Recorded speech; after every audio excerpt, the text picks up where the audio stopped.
You've got to have people that are really interested in the club and behind the club to drive a club on. I mean, a lot of clubs just exist and just go on, but we tend to have a philosophy here that a rugby club is the players. It's not about the people that run the club. It's not always the facilities, it's about the players. So what you're striving to do as an administrator of a club is to enable players to play the game. And obviously part of that was getting the floodlights so they could train properly. We get 2 hours training now, whereas before we were lucky to get an hour. It makes an absolutely massive difference. I mean, now we turn up ready for 7 o'clock and the lights are on. We've got a full-size floodlit pitch. We've also got the same training pitch we used to have and an area similar size that we can train on. So our training space has gone up by about 4 times, which means when we're doing running backs moves or just trying to play, we can play full-size games on a proper pitch.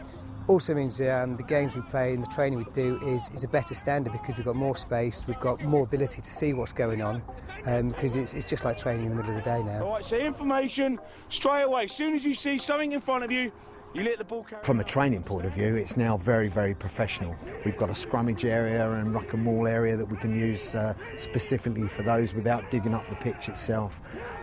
It's just put us more on a professional basis. For a small club, it's absolutely ideal. Put my head to one side, I'm using his body weight, I'm going down over the top. I'm using his momentum rather than trying to knock him backwards, yeah? Okay, if you try that. I think what we're trying to achieve here from a coaching point of view is basically to improve the standard of coaching that we deliver and to make sure that we are delivering a consistently high level of coaching, to make sure that the kids are enjoying themselves and that the coaches are enjoying themselves, really. How do you think that felt?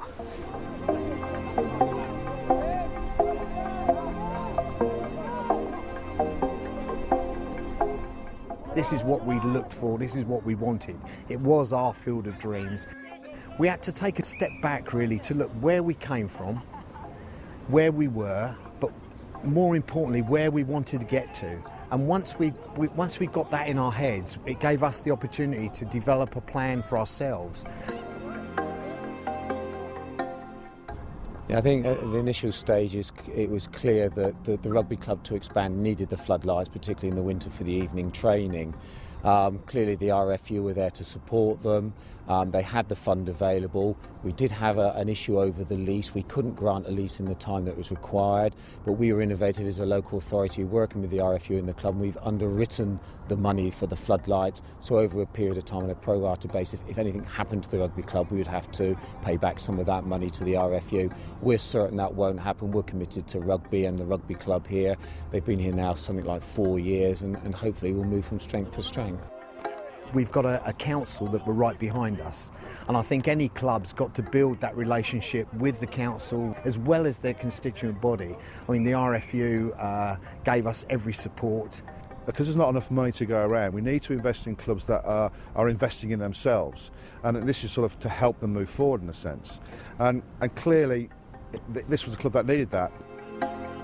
The way that we worked this project was to ask the local people to identify clear needs at their clubs, and that's where the project at Aldershot and Fleet has come out of. My view to everybody is, if you need the funding, be creative, work with your partners and try and pull that into your local areas. Engage! 1, 2, 3, 4, squeeze! Ready, now! We now feel that we're part of the community. You know, we do odd things for charity and things that sort of help keep us within the community, and it makes us feel that we're giving something back that's being given to us. Heronwood, where we are now, is an area of relative deprivation, and one of the things we noticed was that the young people did not have the role models they needed, and we felt it was important at the time that if we could encourage a rugby club into Aldershot, that would provide that opportunity for both adults and young people to get more involved in rugby. And again, we're looking at healthy lifestyles. We know that we have kids who are obese, we have adults where we've got to try and drive up the levels of participation. This is another chance for them to do that through the sport of rugby. 1, 2, 3, lift and up! The quality of training has exceeded all our expectations. It's also given us a facility to be able to entertain youngsters. We've held schools tournaments here, and we wouldn't have been able to do that before, which has encouraged youngsters to the club.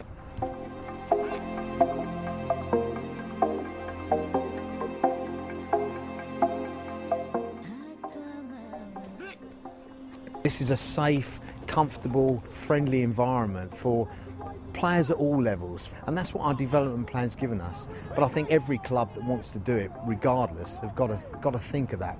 Where are you? Where did you come from? But where do you want to go, and how are you going to get there?